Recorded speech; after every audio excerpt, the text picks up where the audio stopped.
Hello friends, welcome to academic एडुजोन।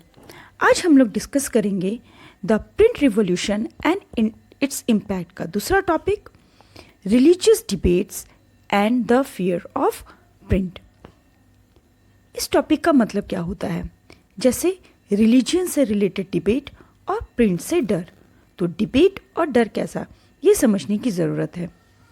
Print created the possibility of wide circulation of ideas and introduced a new world of debate and discussion।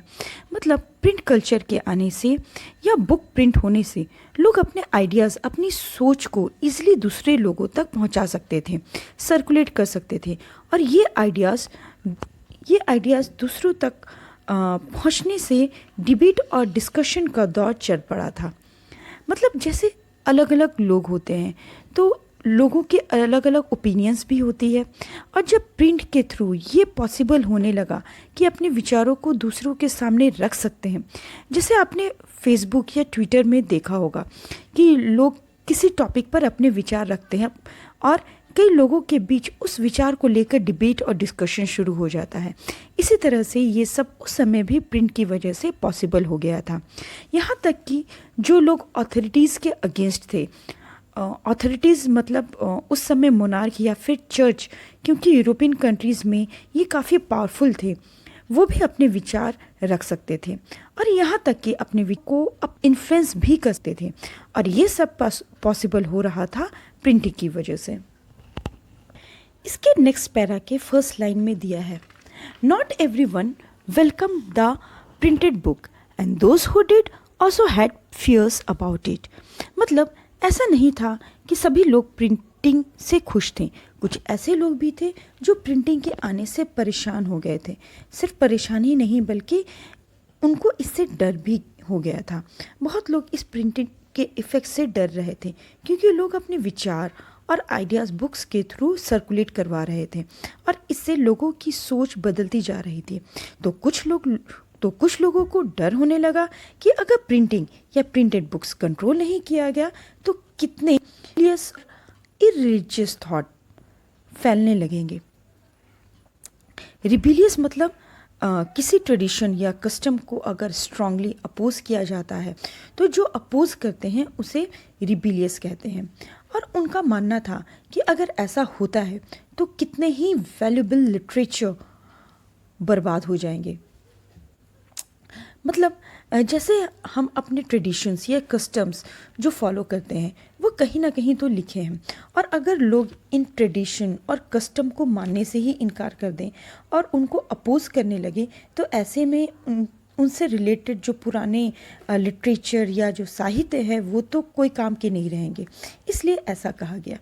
और इन सब reason की वजह से religious authorities means church से जुड़े हुए लोग, monarchs, यहाँ तक कि कई राइटर्स और आर्टिस्ट न्यू प्रिंटिंग लिटरेचर को क्रिटिसाइज कर रहे थे, जो उनके लिए चिंता का कारण भी था।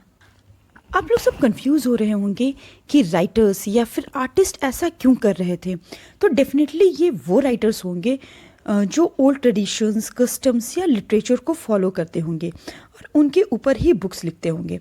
तो अगर न्यू राइटर्स उनके वर्क को गलत या क्रिटिसाइज़ करेंगे तो पहले वाले राइटर्स जो ओल्ड ट्रेडिशन फॉलो करते होंगे तो उनको तो प्रॉब्लम होगी ही।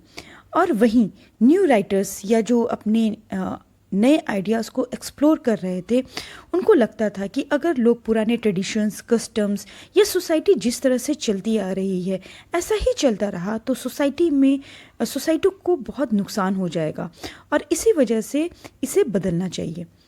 और अगर हम लोग इसे सिर्फ एक कॉन्टेक्स्ट में समझने की कोशिश करेंगे तो ज़्यादा सही रहेगा। जैसे रिलीजन को ही लें तो रिलीजन के ऊपर बहुत ज़्यादा डिबेट होना शुरू हो गया था और जिसकी वजह से एक बहुत बड़ा बदलाव मतलब ट्रांसफॉर्मेशन आया। ये किसने किया और ये चेंजेस क्या था, हम लोग नेक्स्ट वीडियो में जानेंगे। तो अब चलते हैं हम लोग इनसे रिलेटेड इम्पॉर्टेंट क्वेश्चंस की तरफ। तो फर्स्ट पैरा के लिए इम्पॉर्टेंट क्वेश्चन होगा, how print created a new world of debate and discussion. तो ये एक इम्पॉर्टेंट क्वेश्चन है फर्स्ट पैरा के लिए। इसके आंसर आपको डायरेक्टली फर्स्ट पैरा में मिल जाएंगे। तो अब चलते हैं सेकंड पैरा के लिए क्वेश्चन की तरफ। तो सेकंड पैरा के लिए क्वेश्चन होगा, what was the apprehension of religious authorities and monarchs about printing. इस क्वेश्चन का एक और फॉर्म है, not everyone welcome the printed book and those who did also had fears about it. Justify. ये एक स्टेटमेंट क्वेश्चन है। तो इसके आंसर आप थॉरली अगर सेकेंड पैरा पढ़ेंगे तो you will easily get the answer.